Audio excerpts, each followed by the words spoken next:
어디서 들리죠? 또 소리가?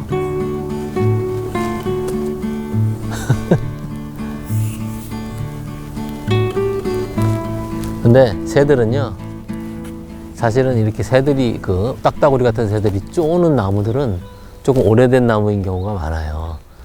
구멍이 많이 생기고 그러면 이렇게 나무한테는 당연히 좋지 않겠죠. 그래서 나무가 사실 건강하면은 사실 잘 그러지도 않는데, 이제 건강하지 못한 나무일수록 버섯도 많이 자라게 되고, 이제 새들도 이제 구멍 뚫기 좋고, 벌레들도 들어가 살기 좋고, 뭐 이렇게 되는 거죠. 근데 어쨌든 벌레도 많고 새들도 많고 열매도 많다면 그만큼 건강한 숲이겠죠. 네.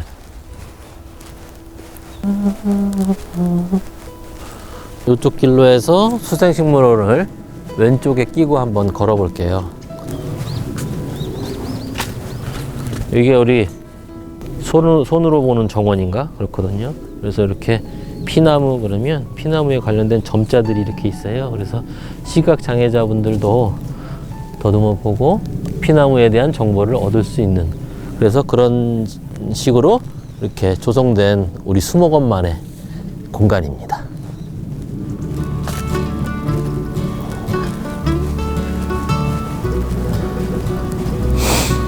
이리 와보세요.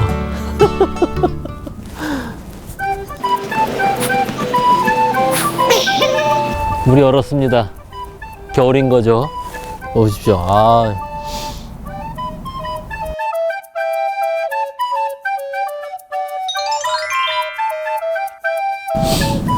조리대입니다.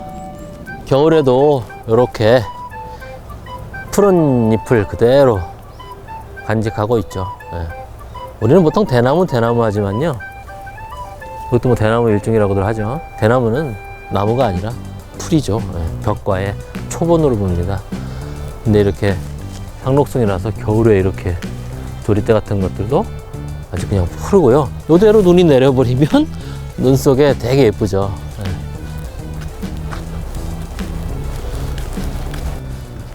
저희 수목원의 후문 쪽에 있는 나무입니다. 굉장히 큰 나무죠. 그런데 이 나무를 보면 말이죠, 이렇게 허옇게 수액이 말라붙은 자국이 이렇게 있습니다. 그래서 요 모습만 봐도 멀리서 이게 무슨 나무구나 라고 알아볼 수 있습니다. 이 나무는 비술나무라고 하는 나무예요. 그래서 이 비술나무의 가장 큰 특징은 이렇게 가지가 잘라진 부분에서 수액이 계속 흘러내려서 줄기에 허옇게 말라붙은 자국을 남긴다는 거예요. 그래서 딱 멀리서 봐도 한 몇백 미터, 저기도 있잖아요. 저쪽에도 저거 비술나무겠구나 이렇게 알아볼 수 있습니다. 저 수액이 허옇게 말라붙은 가운데 나무. 예, 아무리 멀리 떨어져도 보이기 때문에 이 나무는요, 제가 수목원에 올 때마다 한 번씩 꼭 찍는 나무입니다. 사진에. 이게 너무 예뻐요. 그리고 여름에는요, 지금은 이제 겨울이라서 수액이 잘 많이 안 떨어지는데, 이제 봄부터 여름 정도만 돼도 수액이 아주 뚝뚝뚝뚝뚝 흘러 떨어집니다, 여기에. 그래서 바닥에 아주 흥건히 고여 있어요, 항상. 그래서 이쪽으로, 전에 이쪽으로 출퇴근을 우리가 했었거든요. 그럴 때마다 항상 아침마다 그 모습을 보고요. 그 다음에 이런 데에서도 조금 더 뭐 흘러내는 자국이 있으면은 그 곤충들 있지 않습니까? 사슴벌레라든가, 그 다음에 뭐 하늘소 종류라든가, 아니면 딱정벌레류, 그 다음에 말벌 같은 애들도 여기 와서 수액을 서로 먹으려고 막 장사진을 칩니다. 그 이름의 유래가 어떻게 됐냐면, 얘네들은 아주 이른 봄에 정말로 꽃 같지도 않은 조그마한 자잘한 붉으스름한 꽃들을 피웁니다. 왜 보잘것이 없는 꽃이냐면, 곤충들한테 잘 보일 필요가 없는, 곤충을 중매쟁이로 쓰지 않는, 바람을 중매쟁이로 쓰는 꽃을 피우기 때문에 그렇거든요. 그래서 바람한테는 잘 볼 필요 없잖아요. 불기만 하면 되니까 알아서. 그런 별로 볼품없는 꽃을 피워요. 그런 다음에 바로 4월 초면은 동글동글한 엽전 모양의 열매를 맺거든요. 비술나무는 열매의 가장자리에 달려있는 날개 같은 것이 달게 볕을 닮았다. 그래서 우리가 벼슬나무 하다가 비술나무가 된 것입니다.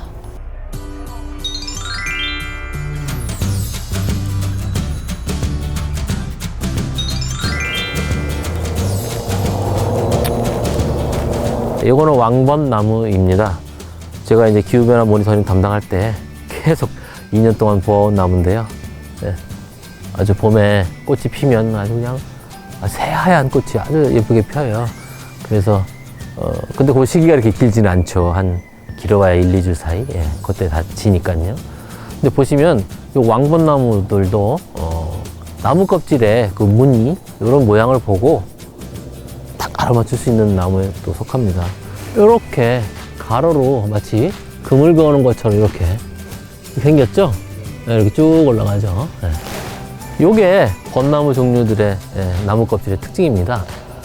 요거를 전문 용어로는 이제 피목이라고 하는데요. 이거를 우리말로 이제 바꾸게 되면 피자는 이제 껍질이고 목은 이제 눈목자거든요. 그래서 껍질눈이라고 해요. 그래서 껍질눈이라고도 하고 피목이라고도 하는데 요 피목이라는 게 나무 껍질에도 생기고요. 꽃자루나 열매 자루에도 생기기도 하거든요. 근데 요 벚나무 종류들은 이렇게 나무 껍질에 가로로 된 요런 피목이 나타납니다. 그래서 요것만 딱 보고도 일단 이거 벚나무 종류 수종이겠구나 이렇게 알아맞힐 수가 있는 거죠. 그래서 요 껍질로는요 나이가 좀 들면 들수록 서로가 이렇게 합쳐져요.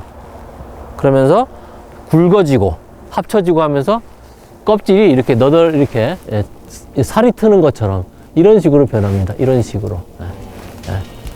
그러면 이제 점점점 나이를 먹는 거라고 볼 수 있죠. 그래서 사실은 정말로 큰 나무에서는 이런 모양을 많이 볼 수는 없고요. 어떤 적당한 수령의 그런 나무들에서 이런 모양이 잘 나타납니다. 그럼 멀리서 딱 보고도 저거 왕벚나무나 무슨 벚나무 종류겠는데 이럴 수가 있는 것이죠. 네, 참고로 말씀드리면 왕벚나무는 그 일본에 우리가 또 국화라고 알고 있죠. 일본에서 국화라고 여기고 있는 이 왕벚나무가 사실은 엄연한 우리 나무라는 거죠. 네. 제주도 한라산에서 처음 이렇게 발견이 돼갖고 보고가 된 이후에 우리나라에 자생하는 우리 한국 특산 나무라는 게 이제 밝혀졌고요. 그 후에 후대 학자들이 또 이제 유전자 분석을 통해서 우리나라의 왕벚나무가 일본으로 건너가서 일본에서 개량된 것이 일본에서 말하는 그 국화 사쿠라다 이렇게 밝혀내기까지 했습니다. 네. 제주도에서 발견된 왕벚나무 자생지는 다 천연기념물로 다 지정이 되어 있습니다. 봉계동, 그 다음에 신내리 이런 데 있는 왕벚나무 군락지들은 다 천연기념물로 지정이 되어 있고요. 다 그게 우리나라 한국 특산 식물이기 때문에 그런 것이죠.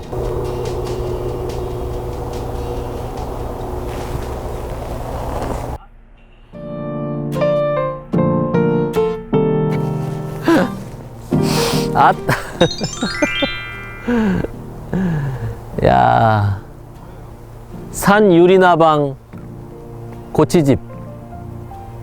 이 나무는 무슨 나무일까요? 이 나무는 칠엽수라고 하는 나무인데요. 칠엽수는 겨울눈에 원래 이렇게 나무 진이 이렇게 끈적끈적하게 달라붙는 걸로 유명한데 아직은 겨울이 완벽하게 오지 않아서 그런지 나무 진은 나오지 않고 있습니다. 네, 요게 우리가 흔히 볼 수 있는 건데요. 고치집이 이렇게 달려 있네요. 아주 연두색으로 예뻐서 우리 눈에 곧잘 띄죠. 네, 우리 수목원에서도 이런 걸 많이 볼 수 있습니다. 어떻게 보면 우리 수목원 생태계가 주변의 숲하고 거의 비슷하다 이렇게 볼 수 있는 증거라고 볼 수 있습니다. 자연스러운 이제 숲이죠.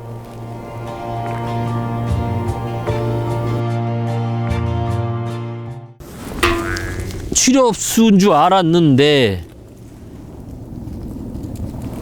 열매 보시면 가시가 있죠. 철퇴 모양의. 네. 네, 이러면 가시 칠엽수예요. 네, 우리가 보통 마로니에라고 부르는 거, 우리가 칠엽수 그러는 거는 그 일본의 나무고요. 그거는 이렇게 열매 표면이 매끌매끌 하거든요. 일본산 칠엽수는 그걸 우리가 보통 칠엽수라고 하고요. 요런 거 같은 경우는 이렇게 철퇴 모양으로 열매 표면에 가시가 있는 것은 유럽 칠엽수라고 합니다. 유럽에서 건너온 거죠. 요거는 우리가 흔히 마로니에라고 부르는 거예요. 마로니에는 유럽산 칠엽수이기 때문에 예, 유럽 칠엽수 또는 가시 칠엽수라고 하죠. 정식 명칭은 가시 칠엽수고요. 예. 왠지 마로니에 하면 낭만적이지 않습니까? 예. 맞아.